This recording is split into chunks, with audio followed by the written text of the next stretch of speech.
also, let's always for Alan because he's grieving, okay? Sige.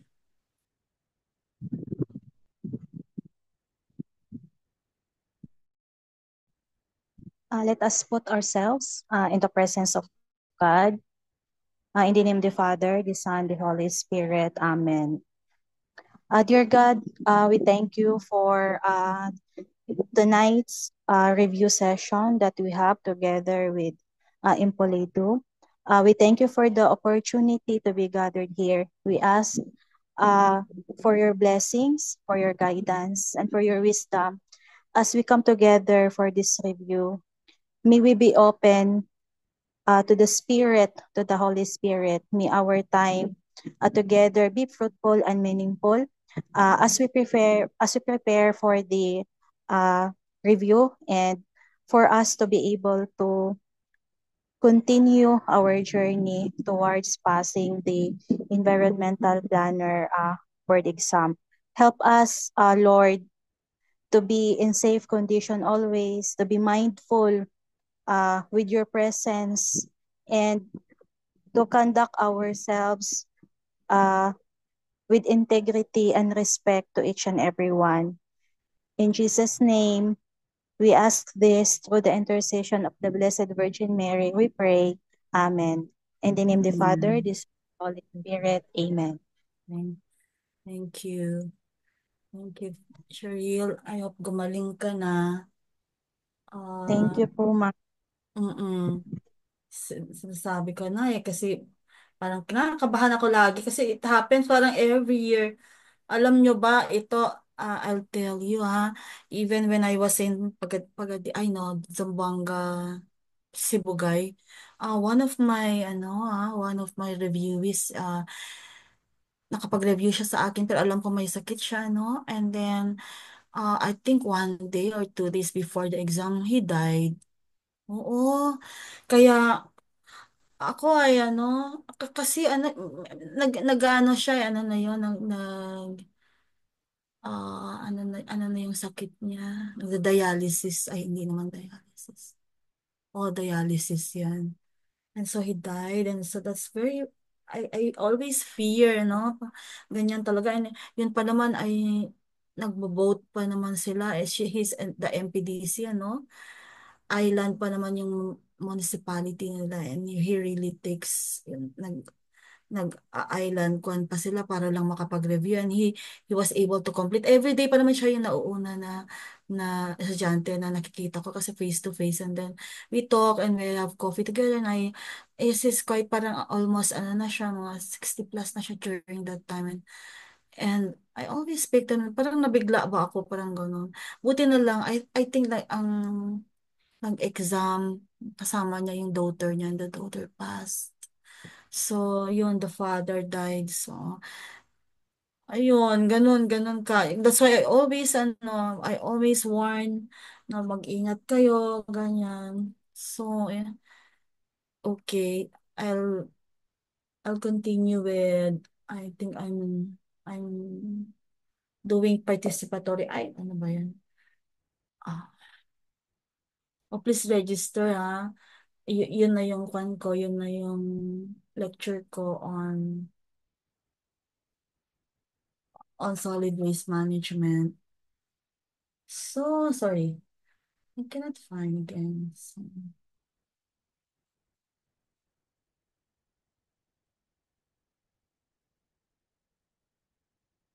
I think here. Okay. All right. So I need to share and then so yan. Okay. Share. Right. So where is it? Oh, malaki-laki pa yung ano yun. This one I think. Okay. So this is the most widely used tool. Narinig niyo ba yung mga pusa? Ano? So, okay. Participatory.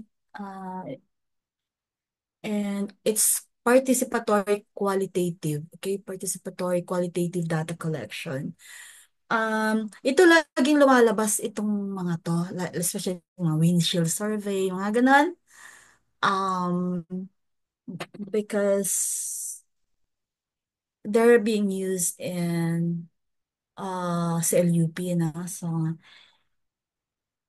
and it's considered an observational approach where planners gather first-hand visual data by moving through the area, either by walking or driving. So, yung literally windshield, okay? So it's useful for rapid environmental scanning activities. So pag sinabi mo environmental scanning, either you're walking, you're driving, and so well, environmental scanning is part of baseline assessment. So rapid rural appraisal. Uh, so RRA, okay? RRA. Siguro madaling tandaan, ano? It's a set of informal techniques designed to quickly gather and analyze rural information. So kapag ka ganun yun, blank is like this. So madali lang lang A, rapid rural appraisal. B, rapid urban appraisal. So you already have keywords doon. Okay? And so this rapid rural appraisal emphasizes local knowledge and involves the community directly in identifying key issues and resources. What's transect mapping? It involves walking a straight path, okay? Transect. Walking a straight path through a community or ecosystem and recording observations along the way. So you can imagine already, no?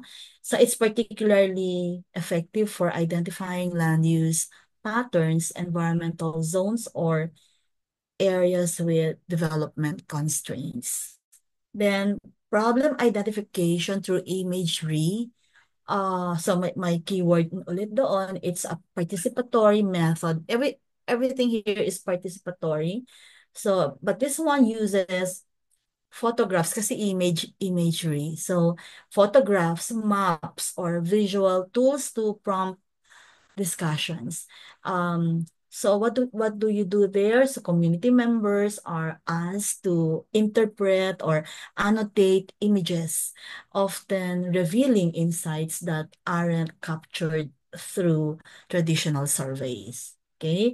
Then experts' opinion. So madali lang tandaan di ba? So that's the Delphi technique. Lumabas na naman ito during my time.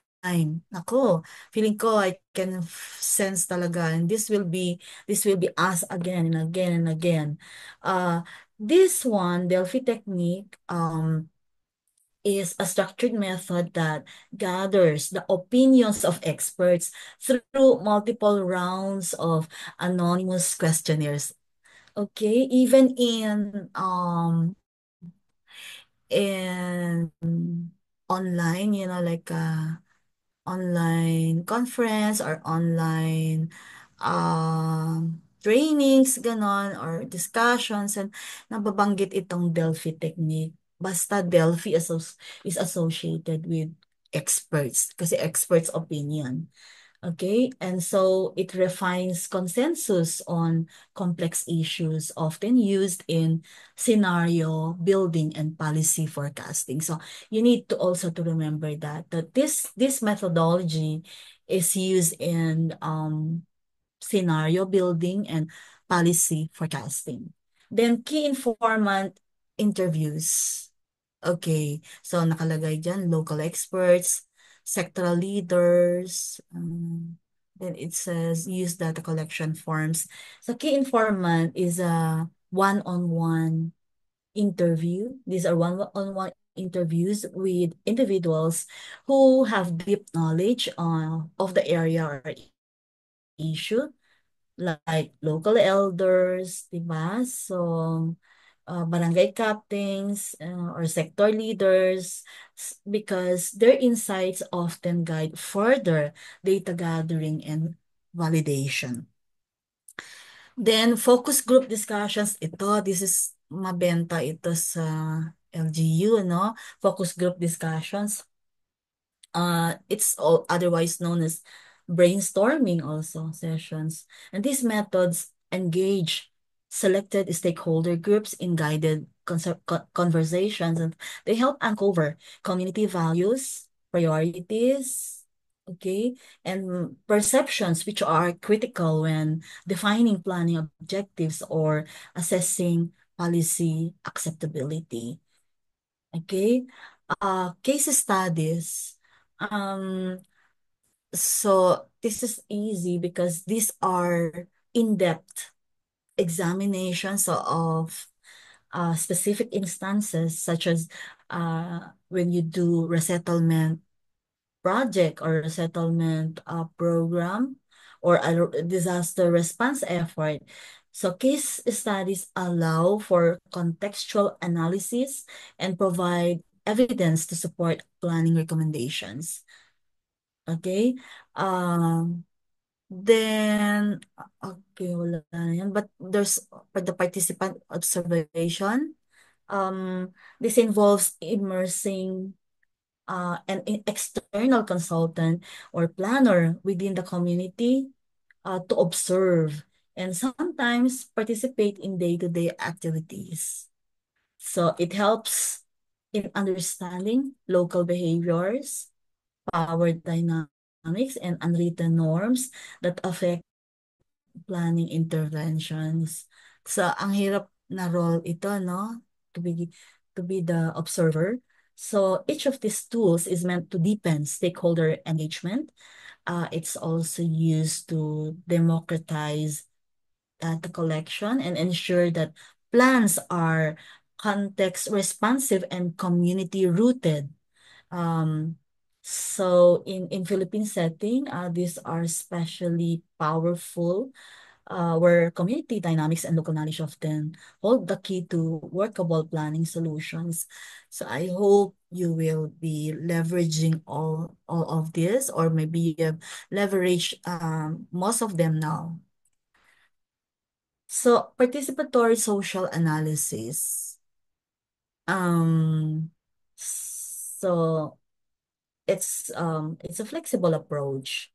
Although of course it has a structure you can see there, but it's a flexible approach that enables communities and stakeholders to take an active role in shaping development processes, and it unfolds across four interrelated phases, each reinforcing participatory engagement and capacity building. So first, contract and scoping phase. Tuk. So how many do we have? So this is the initial or the entry point of the process. It begins by selecting a host organization and defining the focus of the participatory process. Okay. Um, a terms of reference is prepared to guide roles, expectations, and outputs. So this phase also include key stakeholder training, right? And early stage action research and mobilization. So essentially, this is where you secure buy-in, or you set the scope, and build the foundation for trust and cooperation. So the next is assessment phase. Here, local issues are identified through inclusive processes such as community meetings. Okay, community meetings, then focus group discussions, or participatory mapping. Um, Data is analyzed jointly with stakeholders, and champions or community leaders are selected to help steer the process. This phase strengthens local ownership and ensures that analysis reflects lived realities. So can have issue. Okay, I've covered everything. And then third is institutionalization phase. Findings and strategies from the assessment phase are brought into implementation. That's why you institutionalize. Okay. Consultations continue, right? And additional focus research or workshops are conducted to refine approaches. This is where plans begin to take root within formal and informal institutions, ensuring continuity beyond the duration of the intervention. Then we have the evaluative or evaluation phase. Uh, this is the reflection and learning stage. You know how to reflect, right? The effectiveness of the participatory process is reviewed, including whether planned outcomes were achieved, but importantly, this phase identifies measures to sustain the process, such as embedding it in policy or local governance mechanisms. So once evaluation is complete, the process may formally exit, okay, or cycle back to earlier phases if more action is needed. So I hope you understood participatory social analysis. So here, what is this? A parko. Okay, this is well, this parko.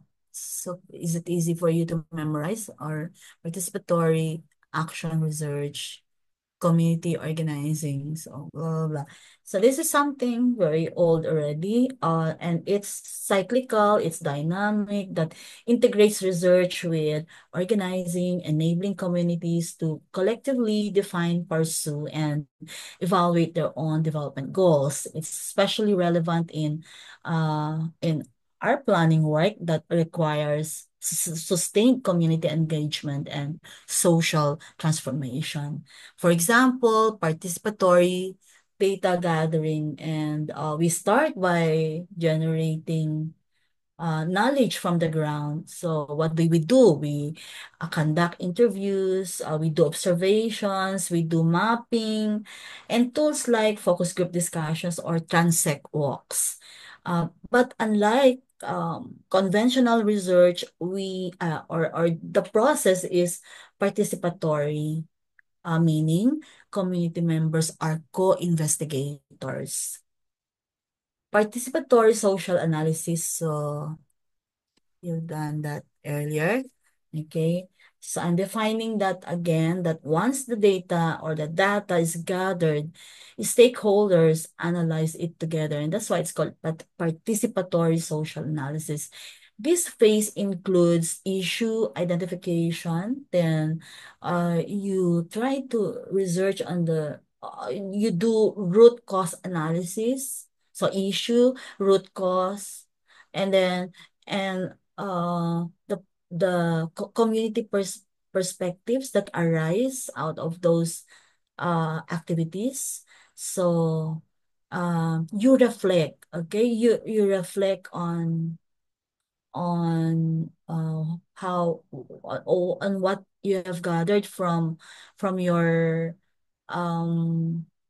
what's this, your or when you analyze it with stakeholders, when you collaborate, and then you have to reflect it, uh, and you look for the meaning. How meaningful it was it?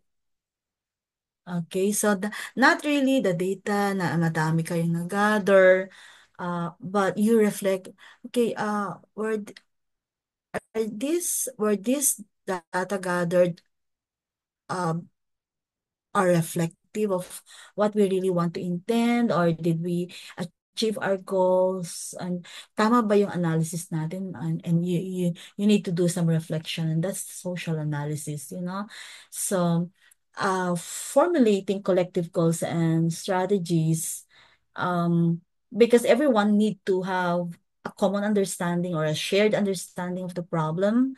So the group moves on to define their collective vision, articulate goals, and then you determine the strategies. Of course, oh, meron nga kayong goal, pero paano kayo mag-strategize? Like you're taking the exam on July, and how would you strategize to pass or top? Eh, dito pa lang sa PRB na ito, na ano natin, ano, we are already finding challenge, and we keep praying for this, but we need to in praying we need to do something din, ano, we we try to paano kaya yun, ano, saan talaga yung saan yung how do you call that, uh when you go to a village or something, mm, I forgot, ano to, ano na yung place na ano na like a dead end. So, kalimutan ko. Ano, unmute please. Cul-de-sac. Ayun, cul-de-sac. Sino yung nagsalita? Mark po, ma'am. Oh, dapat talaga ma-approve yung ano mo, Mark, no? Sayang naman yung galing mo, no, Mark? So, kailangan, ano, Ano po? oo, oo. So, it's a cul-de-sac. Like, you know, we need to, kalimutan ko tuloy yung sabihin ko. And so, when you have a vision, it's difficult, ano, it's difficult to state or to craft our vision. So it needs a lot of ingredients. It needs a lot of wisdom, you know, and it's not just characterizing vision. So, sa akin, ano, when I do visioning activity, hindi kaya kasya ang one day. You know, when I try to consult everyone, like, from the fisher folk, lahat ng mga interest groups you need to cover, kasi a vision is nothing without making it inclusive, right? So, kailangan kasama lahat. Hindi yung para sa parang si Donald Trump na that is just concerned of the billionaires. Um, sobrang nahalata ako na anti-Trump, no? But it's difficult, itong visioning sa LGU.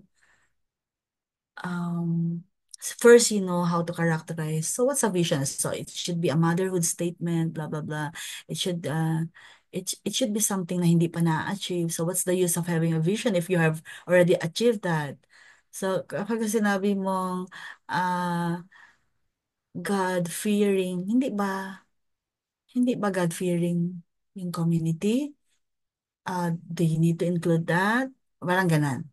So, or do you really need to, so a lot of questions to be answered muna bago mo ma-reach talaga, ano talaga yung vision mo na yun. And so, ang daming participatory data gathering, social analysis, formulating collective goals and strategies. But of course, the vision is there, but you need to do it with the community. And so, and how you would like to plan for it, di ba? So, strategies. So, should it be a step by step, or meron talagang on the spot, masasolve mo kaagad. So, siyempre, lahat ng process merong short, medium term, and then up to long term, di ba? So, what it's trying to say here in formulating collective goals and strategies is, um, from being diagnostic to direction. So, nakalagay ba dyan? From being diagnostic to providing direction. Then programming and organizing actions and tasks. Nakalagay dyan. So plans turn into clear activities, timelines, responsibilities, who should do what, and roles are assigned, right? So resources are mapped. Uh, so what, uh, which resources are found where? So the group becomes operational and not just deliberative. So, how about collective leadership? Leadership here is distributed. The process demands inspiration, coordination, discipline, and motivation. So, leadership is when you are facilitating, not dictating, ensuring that people stay committed and accountable. So, that's collective leadership. Mobilizing resources and confronting realities. Uh, this is, yeah, like a political, this is political sometimes because communities may need to engage authorities. So you negotiate as a community, you negotiate with institutions or stage collection or collective action to push for their agenda. So here we introduce concepts like VATNA. Yan, yung, ah, okay, initiating mass action. So what's that BATNA? Best alternative. Okay, best alternative to negotiated agreement. Wala pala dyan, ano.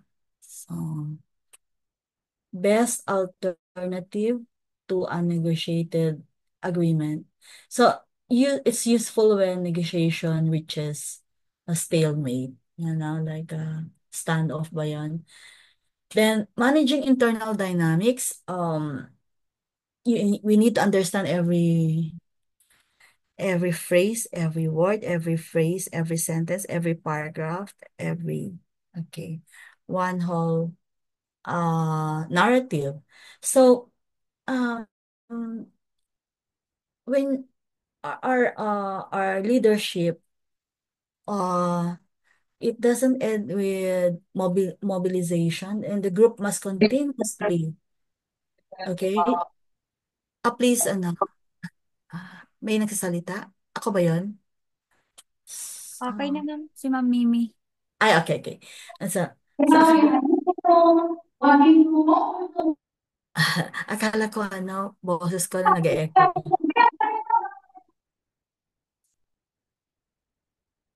Jen, na-mute mo? Mute na po. The group must continuously manage relationships. So do you agree? Um, yeah, you cannot, ang tawag mo doon?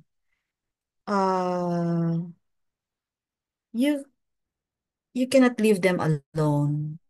Okay? You must manage each one, and then how they are, the relationships, and then you have to sustain engagement, so that's more important. And then if there are conflicts, we resolve conflicts. Easier said than done because I've been managing a large group, but conflicts, until my term ended, the conflicts were not resolved and was nag-bloat. So it's something that, uh, I can say easier said than done, right? So, but of course, you can always go back and, one day, you will be instrumental. So that's my only hope, really.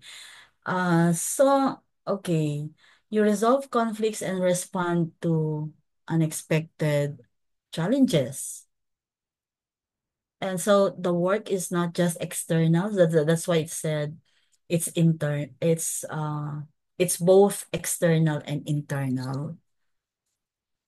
Are you able to resolve externally when internally you haven't resolved? So I think, so it's not a case of a chicken and egg. You cannot really go external without having resolved internal so that you can really make them your ally, right? So anyway, Number 8 is assessing results and evaluating impact. After implementation, it's time to review what worked and what didn't.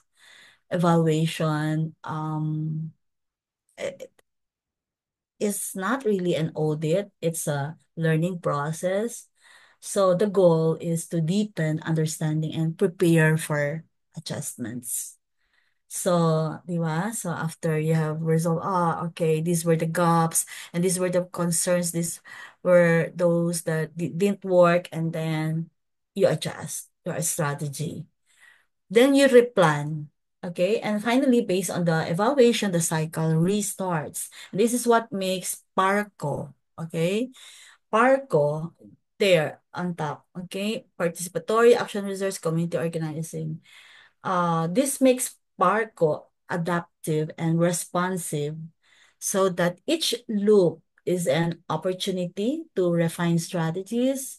It's also a good um, opportunity to elevate leadership and build stronger community ownership. Um, so Okay, let's see. So this is some old photos that, you know, I came from this, I came from this generation actually, sa DILG, where I, I remember I was always teaching barangay captains to map and all that. Yung like a sketch, wala pa namang ano noon, wala pang PowerPoint, walang lahat, walang tools, walang internet and everything, no? So, nadatnan ko yung mga word start, Lotus 1, 2, 3, blah, blah, blah. And so, GIS noon ay so acetate. So, wala pa yung acetate noon. But this one, we sketch, okay? So, that's the barangay mapping, okay? Community mapping, I should say. So I'm kind of reminded when I was just starting in my career, I was in this particular generation na ganyan ang ginagawa. So you can just imagine, ano? Siguro mas magagaling ang mga planners noon, yung mga matatanda na kagaya ko ay because we do understand. And barangays, ang hirap kayang magturo ng non-planner, di ba? So, wala pa namang noon, RA 10587. So, okay. Um, this is what we call people. So, people participate in community mapping. So, the barangays and even members of the community who are not barangay officials, and so um it's a visual and collaborative method where residents themselves sketch their perceptions of space, resources, hazards, and services. So it's a form. It's a it's a force really, and it's a form of local empowerment. Pagawan mo yung mga barangay captains ng mga ganyan. They know exactly ilan ang trees, ilan ang street lights. They can do the, like mga distances. Alam nila yan, yung mga bahay na yan, alam nila ang bilang. Okay? So, um, diagrams are, you know, we have Canva, we have other tools. So it's quite easier these days, but in the exam, we're not using any tool. And so we need to understand the different processes, the different types of diagrams. So, okay, in fact, blank is ganon. And then answer is process, okay? Uh, in the exam. So blank is a collection of activities that takes one or more kinds of input from one or more different sources and produces values for the client or customer. Parang ganon. So answer is process. So paano kapag hindi mo natandaan ito or you did not understand. So the best strategy for review is understanding really and not really yung i-memorize. So it's a collection of activities that takes one or more kinds of input from one or more different sources. So um so what are the inputs anyway, right? So you can see input A, B, C. Mm, so this could be in what form? Okay. If you're doing cell UP, for example, this could be raw materials, data, manpower, or even community feedback. Essentially, anything that starts the chain of action. Okay. In planning, for example, inputs might include baseline data, demographic profiles, stakeholder consultations, or institutional mandates. So it could be policies, right? To inform the process. So and so the business process that those included in the oval, it represents a series of interrelated steps. And these are the operations that transform the inputs into something usable or valuable. So this could be steps in preparing a CLUP, from data gathering and situational analysis to zoning and policy formulation. And so the change of state, is the process results in a measurable transformation. That's a change of state. Because you've seen how it changed from this to this, right? And so that's your output now or outcome, yung change of state. Naging ano siya or what's the result? What's the outcome? So it could be, what are those changes? It could be a new policy, it could be a service improvement or a site development plan or a shift in community behavior. Okay? It's for example, waste management, okay? It's a matter of culture and kasing segregation and so you cannot really force people to segregate their minds are not really aligned to segregating kasi you need to build culture. Sanayan ba? So like when we are from childhood to ano, kailangan na ano na natin yan, na embrace na natin yun. So it's a culture. And so shift in community behavior is a form of is one of those changes of state. Okay. So, and so here, okay, why it matters really to understand, and why we do diagramming or, yeah, these processes. Because, for example, as planners, okay, all of us here, uh, we are able to identify redundancies or bottlenecks, and or we can improve efficiency in planning cycles, or we can clarify roles and responsibilities. So even the stakeholders mapping, we always draw something else. Ang hirap ng puro salita lang sa report or in your speech or in everything. You need to have diagram. So, um, who will do what, 'di ba? So i-group mo si ano yung gagawin ng bawat isa. And also communicate systems to, and that's why we have communication plan also. So where are this communication going and who are going to communicate to whom? So communicate systems to stakeholders and LGUs more clearly when you have like this. So and most importantly, ensure that um, planning outputs translate to value for constituents. So, okay. Yan yung mga tools, ano? 'Di ba? Even in Canva nga meron yung mga ganito binibigay nila so that hindi na tayo mahirapan. So, ibig sabihin from when higher apps or tools became visual or more, facilitative. And even then, meron na silang ganyan na. So this was a long time ago. And so I think I mentioned also about problem tree, and not necessarily a problem tree, not tree, uh, but because it represents, each of this part represents a tree, like a trunk is the focal problem. So, so the problem tree, you should not forget it. If it will be asked in the board exam, it's a visual tool to analyze a situation by mapping out the focal problems. So causes are always at the bottom, and the effects are at the top. So it provides clarity, um, not just about what's wrong, why it's happening, and what results from it.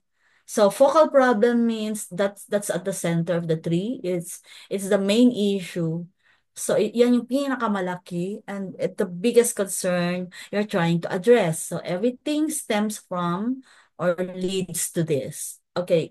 And then the causes are the root causes or the roots of the tree. And that's why it's there at the bottom. Baka mapapagaliktad ninyo. Okay? So these are placed below the focal problem, and these are the direct and underlying reasons why the problem exists. They help identify the areas where your intervention should begin. So meaning you're addressing the causes. Addressing the causes allows you to identify um, specific project activities and outputs.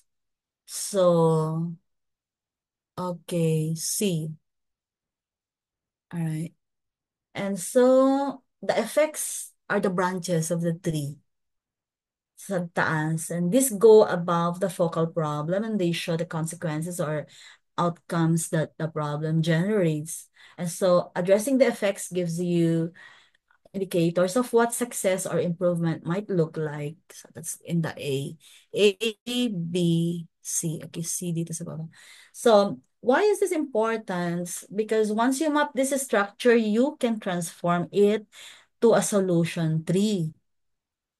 This is just the problem tree flipped into positive statements, that when you turn all these problems in, because they are all expressed in negative form or statements, and when you transform that into positive, then it becomes a solution tree.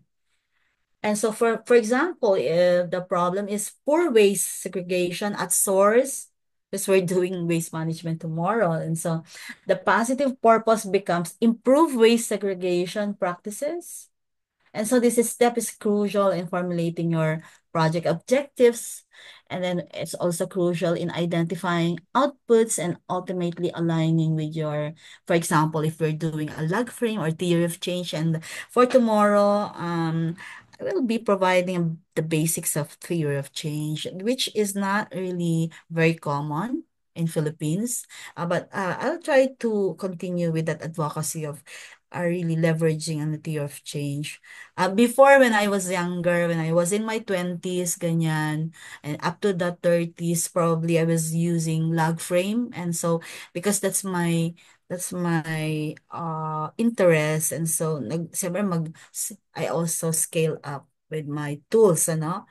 So, I, before, I cannot discuss without, even when I was younger, when I was in kakagraduate, ganyan, I can't really discuss without any framework. So, bata pa lang ako, I already speak about framework, and I hope uh, those na dumaan talaga sa mentorship ko, I hope they will still connect me, and they will still remember me, because I've seen a lot of people already that I met them again after the decades, and they still remember the uniqueness, my brand in teaching. Actually, hindi naman ako nagte-teach noon, because I was just doing part-time teaching before. So I was with the ILG and then teaching engineering and a master's program, ganun. But even when I was in college, I've been mentoring people na mas matanda sa akin, ano?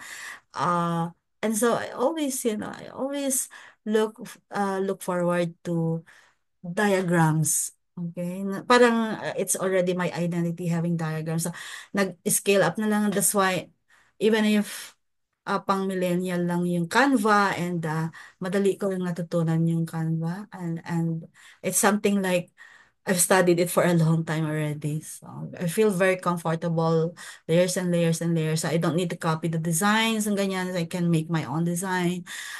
So yun, I just want to inspire you that even if you've matured or something, you have to keep adding layers, or you have to broaden the skill set that you have, especially so that here you're now on to preparing for board exams. And gusto ko, if someone here would top, I would be the happiest person on earth. Really, oh, parang iba yung feeling na nabibigay sa akin if may nagtatap, because your success, like I also own it, na wow, grabe. So parang nagre-reflect lahat ng hirap ko. Okay? So yung hirap nyo combined with my hirap also, and so we can do this together. Okay? Kailangan makapasa tayong lahat. Okay? And so here, okay, daanan ko na lang ito. Example of analysis of functional relationships. So what is that? What is that format? Okay? Hindi ko na maituturo sa iyo yung buong ganyan, ano? But just to, if you makita ninyo yan sa board exam, because mahilig din sila magbigay ng figure. So, in figure, blah, blah, blah, ganyan. So, um, So this is triangular, like a matrix there. So it has rows and column headers. Okay. And what does it give you? Example of analysis of functional relationships. Mm, ano na itong part of CLUP? Where I forgot that part na um like for example, each barangay, no? Each barangay, so what does barangay have in, halimbawa, under primary, under secondary, under tertiary, or other industries. So bibilangin mo 'yon. So they're functional, ganun, functional industries. So here, it's just a matter of counting, like for example, exchange, and then or public market, and so that ilan yung bawat barangay, ilan yung meron sila. So it's a planning instrument, actually. I forgot how you call this one. So that meron akong I call this something else. So you assess how, for example, various land uses, services, or facilities, they relate to one another. So you are establishing relationships in terms of functionality, accessibility, synergy. So you're saying here triangular matrix, where the degree of interaction between different urban functions is visually coded. So yung circle, ganyan. So okay.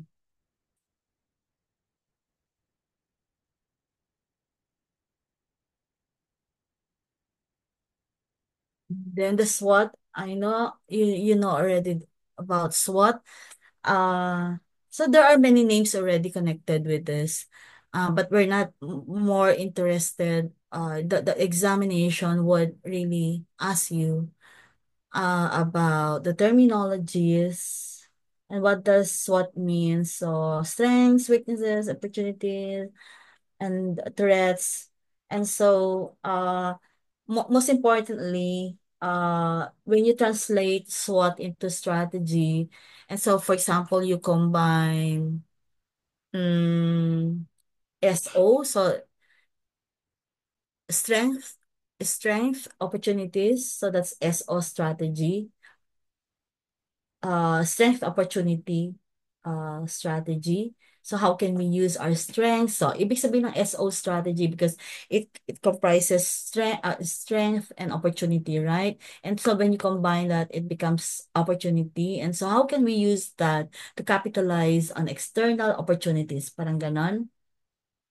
Because opportunity is external and strength is internal, external yung opportunities. So if the LGU has GIS capabilities, for example, and there's a national program on digital mapping, so that's outside the LGU, then you then scale up and lead. I mean, you can combine that as like an SO strategy.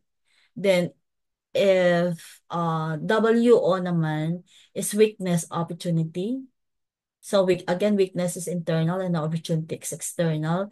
Then how can we address our internal gaps by tapping available external opportunities? Say your LGU lacks planners. So that's a weakness, for example. Walang ENP. But there are DILG capacity building grants. So you combine that, you apply and train. So parang ganun. And then the ST strategy is strength, threat. Okay? Strength, threat. Kanina opportunity. So, um, how do we use strengths to caution against risk? So a good example would be using existing DRRM systems to protect vulnerable populations from intensifying typhoons. So that's a threat, yung from vulnerable populations from from typhoons. And so WT strategy naman is weakness threat. Uh that's a defensive strategy where when both internal and external conditions are unfavorable, parehong mahi challenging. So what you can do there is to minimize damage by avoiding risky investments or deferring major rollouts until conditions stabilize. So, uh, okay.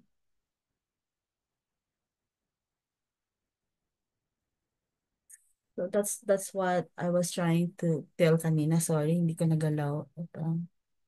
Ito yung sinasabi kanina. And then, um, strength. Okay.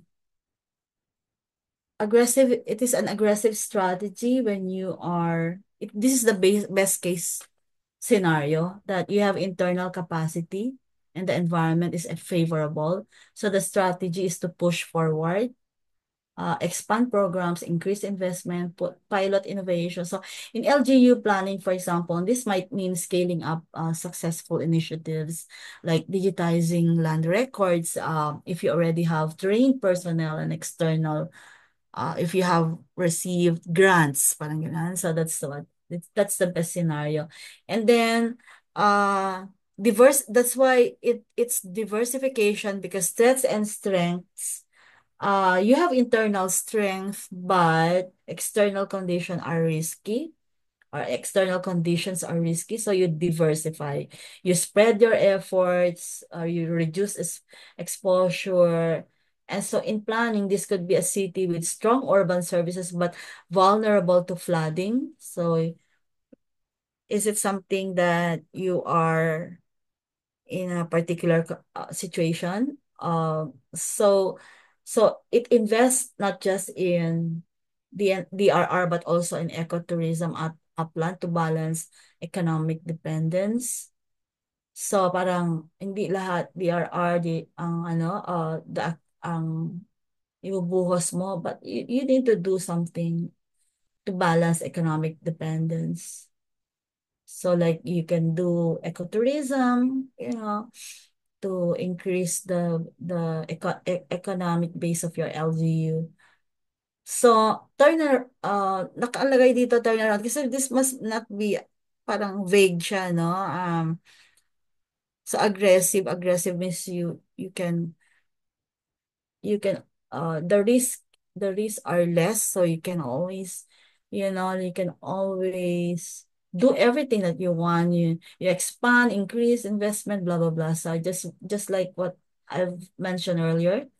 And then why turn around? Because if you're internally constrained because of the weakness there, if you're internally constrained but opportunities exist, focus here is on recovery.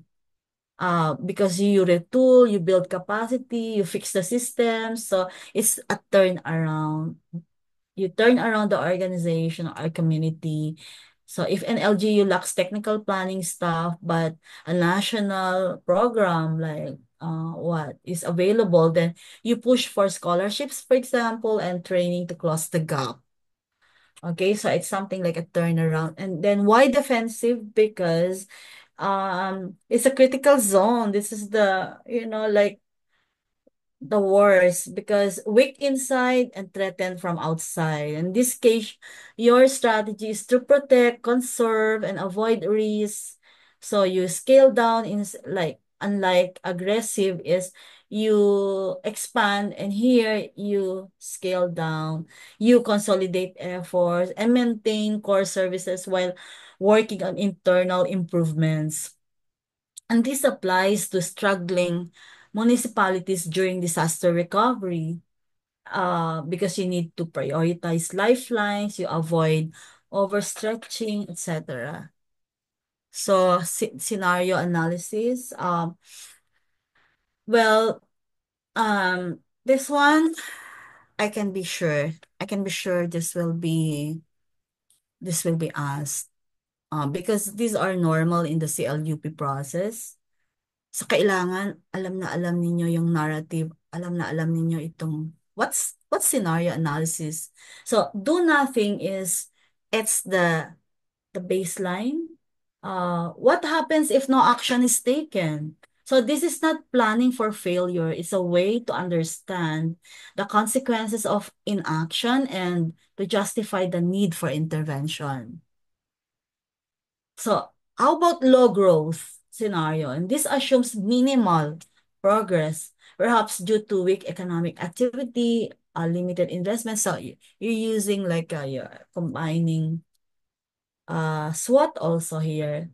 So, low growth scenario, but this one is more pronounced, more I mean, it's more visual, it's more, hindi siya theoretical. So, yeah, due to weak economic activity, you minimize, okay? You're like doing minimal progress, and you limit your investment, or the policy, because of the policy constraints, etc. And planning under this scenario focuses on efficiency, on resource conservation, and maintaining essential services. For high growth scenario, we expect accelerated development. High growth scenario. So what's in here? What's so special about this one? Because high growth scenario means that you have higher population growth, you have increased infrastructure, you can and there's business expansion. And so this scenario pushes us to anticipate pressure on housing, utilities, mobility, and the environment. So it's often aspirational, but must still be grounded in data. We need to be very careful about the accuracy of our data. And then worst case scenario, sorry. This explores disruption, like natural hazards, if there's economic downturns or governance breakdowns. So while difficult to plan for, it's essential for risk-sensitive land use planning and resilience building. And others there, yeah, there are many other unique you know, scenarios like universal assumptions. Universal assumptions means that these are conditions that held constant, such as no wars, no catastrophic events. And so these assumptions help narrow the variables. So very limiting. And then method-based assumptions, these relate to your tools, population, growth rates, economic indicators, the migration models, and so on. And then local area-based assumptions, and this focus on context. What's the likely path for a local industry or employment center? And then regional-based assumptions, and this look outward because a question like, expected how is the region expected to evolve in terms of economic integration or infrastructure or land use? So these are regional based assumptions looking outward. And then, so I think this is the last one here. Moment. So, so what is that? That's the scenario analysis and forecasting. There are two essential tools here to make sense of possible futures and how to navigate them. So the diagram shows how multiple future pathways can emerge from our current state. So our job as planners is to influence the direction of change and not just looking at and not just observing. So like um okay, current state. So that one. So here we try to map or we try to, like plot it. And so it says from current state and it says preferred future state and then the current trend. So there are alternative outcomes that may arise based on various interventions, like if there's a policy change, if there are shifts in land use or economic disruption. So some way may worsen conditions, and so others may stall progress. And so these scenarios test how responsive the system is to change. Like so when there's a policy decision or external shift, then over time, even small decisions can significantly shape the outcome. So that's forecasting, when you are forecasting that we project future conditions based on current trends and interventions, then assess how to stay on course. Then goals versus objectives, we are down to, okay, 1, 2, 3, sorry. Siguro, we can end here, goals versus objectives. So, just to make sure that we have things to do, like, so you can build momentum on this important information for your, to accelerate your review. Yeah, goals versus objectives, they're broader, okay? But of course the broadest is the vision, then mission, but even in the board exam, blank R, ganon sila magtanong, ano? And so you need to know and you need to remember, understand, okay, that goals are broad and they're also aspirational statements, and they express the desired future condition or end state, okay, we want to see. And so for example, end homelessness, okay, or improve the quality of life in the community. So goals reflect vision and ideals, not specific actions. Hindi siya yung ano, no, yung uh, process or ano yung gagawin mo, that specific intervention, but they set the direction. Okay?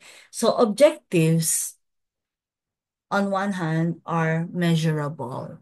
They're actionable steps that lead us toward that goal, and they must be smart, di ba? So that's why we call smart objectives, so specific, measurable, achievable, realistic, and time bound. Unlike goals, objectives deal with clear um outputs and timelines. So goals are wide in scope, objectives are narrow and focused. Then goals are as to breath, okay, as to nature, goals are intangible and non-measurable. Objectives are tangible and verifiable. As to intent, goals are general intentions, while objectives are operational targets. So you cannot technically validate a goal. It's a direction. But objectives, those can and must be evaluated. So um so we always align each objective with a corresponding goal. So that creates a solid logical framework that supports both implementation and monitoring. So can read this one. I already mentioned that. Okay. Okay, and then formulation of goals. So, okay, just a moment. Um, and so when we formulate the goals, you have that, right? And so we should know who the planning process serves, okay? And meaning that we understand diverse priorities, that right? The like for example, when you're gathering interest groups, mga ganon. And so uh in a particular community, and you have different, yeah, you can see diverse priorities from the different community, different groups. So and they may hold different values. Then you identify distribution of values among clients. You need to understand diverse priorities, really. So and then arrange the goals as hierarchy. So you classify from broadest aspirations down to specific themes or targets, and establish measures or standards. Meaning you define what success looks like. This must be aligned with technical norms, laws, or best practices. Then you apply measures to goals. You assess if proposed goals meet those standards. Then you express the planning problem as requirement to be satisfied, meaning you translate the challenge into a goal-oriented framing. Like what you're doing in a problem tree, that these are negative statements from the problem tree, and then when you translate it to become positive, then it becomes solutions tree. So it's something like that. And then you design means or strategy to reach the goals of the plan, meaning that you identify the implementation path, the pathways to reach the goal, and which may include programs, policy shifts, or investment priorities. So when you evaluate it, you determine if the strategies are the best fit, if it's cost effective and feasible under current constraints. So evaluating goals means that you the goal it should be consistent with vision, with mission and values, such that goals must reinforce the core ideals of the plan or organization. They translate vision into accountable or actionable purposes or purpose. Then goals define what we want to achieve because they're the structural backbone or the backbone of the planning framework. So Goals are dreams with milestones, meaning that yeah, it's ambitious, but it should be anchored in reality. So it should be doable. That's why when you define smart, when you define the objectives, it should be smart because it should be anchored in reality through sequencing and benchmarking. Then feasibility and acceptability. Planners must weigh cost, social acceptability, political viability, and timing. Then it should be challenging and bold, means that a good goal stretches capabilities without being unrealistic. So time-bound and scalable, di ba, I mentioned earlier that goals can be long, medium, or short term, but all must show a clear contribution to broad outcomes. So at the end of the day, the bottom line is it should contribute to the broad outcomes, even if they won't be fully achieved within the plan's horizon. And so, we'll go here. So you already know what's smart. Um, yeah, baka tanungin din yan, ano, who introduced that uh, smart objectives. So that's a plan.